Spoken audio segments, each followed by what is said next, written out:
पाकिस्तानचे कंबरडे मोडून ऑपरेशन सिंदूर यशस्वीरित्या पार पाडणाऱ्या भारतीय सैन्याच्या सन्मानार्थ शिवसेना पक्षाच्या वतीने राज्यभर तिरंगा रॅलीचे आयोजन केले आहे। त्या अनुषंगाने दिनांक 20 मे रोजी शिवसेना सांगली व मिरज विधानसभेच्या वतीने तिरंगा बाईक रॅलीची काढण्यात आली। या रॅलीचे नेतृत्व शिवसेना जिल्हा प्रमुख महेंद्रभाऊ चंडाळे यांनी केले। या तिरंगा रॅलीची सुरुवात हिंदू हृदय सम्राट बाळासाहेब ठाकरे स्मृतीस्थळ येथून हिंदू हृदय सम्राट बाळासाहेब ठाकरे यांना अभिवादन करून पुष्पहार अर्पण करून रॅलीची सुरुवात झाली।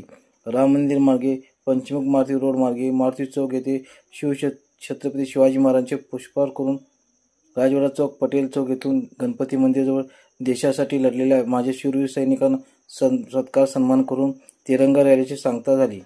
सदर सांगता सभेत मनोगत व आभार भाषण केले। शिवसेने प्रमुख पदाधिकाऱ्यांनी यावेळी जिल्हा प्रमुख महेंद्रभाऊ चंडाळे हे म्हणाले, देशाचे पंतप्रधान नरेंद्र मोदी यांच्यासोबत असलेली टीम महायुती सरकारच्या या प्रक्रियेमध्ये काम केलेल्या भारतीय सैनिक दलाच्या एअरफोर्स, आर्मी, नौदल, बीएसएफ यांचे कौतुक करीत सर्वांना दीर्घ आयुष्य लाभावे म्हणून सांगलीचा आराध्य दैवत गणरायाच्या चरणी प्रार्थना केली।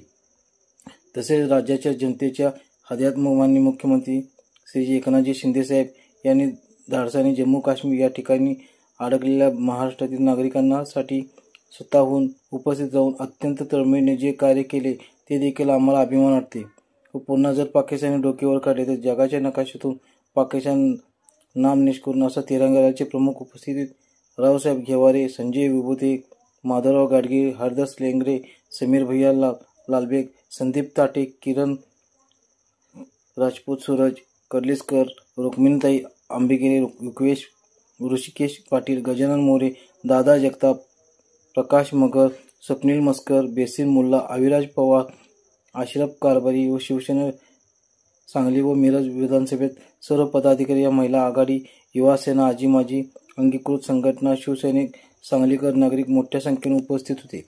मी सम्यक महाराष्ट्र न्यूजसाठी प्रमोद चिनके।